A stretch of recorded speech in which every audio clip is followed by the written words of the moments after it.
August 12న జరిగే quit India అమరవీరుల సంస్మరణ దినోత్సవాన్ని పురస్కరించుకుని రణరంగ చౌక్ వద్ద ట్రయల్ రన్ నిర్వహించారు. మున్సిపల్ అధికారులతో పాటు ఎన్సీసీ క్యాండిడేట్లు ట్రయల్ రన్ లో పాల్గొని మార్చ్ పాస్ట్ చేశారు. స్థానిక రణరంగ చౌక్ అమరవీరుల స్తూపాల వద్ద శుక్రవారం మార్చ్ ఫస్ట్ ట్రయల్ రన్ నిర్వహించారు. ఆగస్టు 12వ తేదీ సోమవారం అమరవీరుల సంస్మరణ దినోత్సవం సందర్భంగా ఇక్కడ జరిగే కార్యక్రమంలో రాష్ట్ర మంత్రి నాదెండ్ల మనోహర్ పాల్గొనున్నారు. ఇందులో భాగంగా ముందస్తుగా ట్రయల్ రన్ నిర్వహించారు. Municipal chairperson Tadiboina Radhika, commissioner Bandi Seshanna పర్యవేక్షణలో ట్రయల్ రన్ చేపట్టారు. స్థానిక పాత ప్రభుత్వ వైద్యశాల వద్ద నుండి గాంధీ చౌక్, మెయిన్ రోడ్ మీదుగా మార్చి ఫస్ట్ చేస్తూ రణరంగ చౌక్ వద్ద అమరవీరుల స్తూపాల వద్దకు చేరుకున్నారు. దారి పొడవునా వందే మాతరం, భారత్ మాతాకి జై అంటూ నినాదాలు చేశారు. రణరంగ చౌక్ అమరవీరుల స్తూపాల వద్ద క్విట్ ఇండియా ఉద్యమంలో అసువులు బాసిన 7 అమరవీరులకు నివాళులు అర్పించారు. కార్యక్రమంలో విఎస్ఆర్ అండ్ ఎన్వీఆర్ కళాశాల, SRMBH school, NSSM high school, NCRM high school, JMJ college NCC క్యాడెట్లు, షేర్ సింగ్, హర్నాథ్ రాజ్, పిఐ స్టాఫ్ పాల్గొన్నారు.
మన త్యాగభరులకు మనం అర్పించేటువంటి నివాళి ఏదన్నా ఉంది అంటే ఇంకా సమయ పాలన.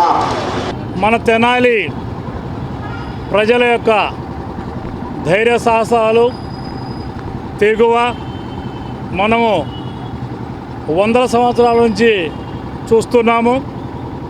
అందులో భాగంగానే స్వతంత్రోద్యమ పోరాటంలో మన తెనాలికి దేశ చరిత్రలోనే ఒక స్థానం ఉన్నది. ఎన్నో ఉద్యమాలు చేశాము.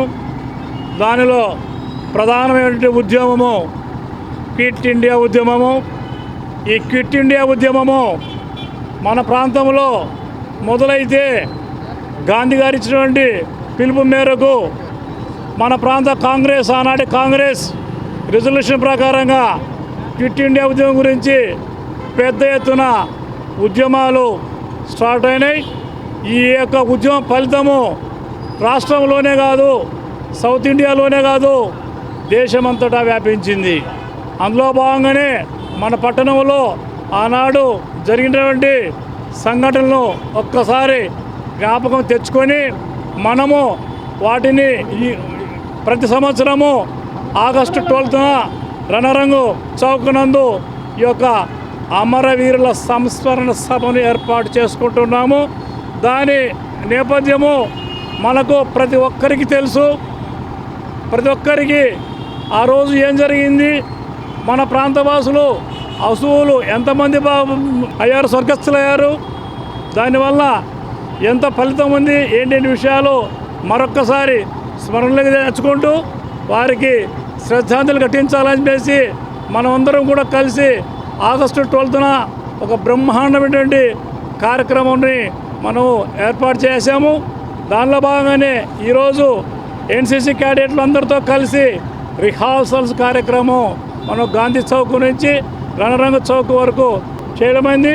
దీనిలో భాగంగానే ఈరోజు ఈ యొక్క రిహార్సల్స్ కార్యక్రమము అవుతూ ఉంది.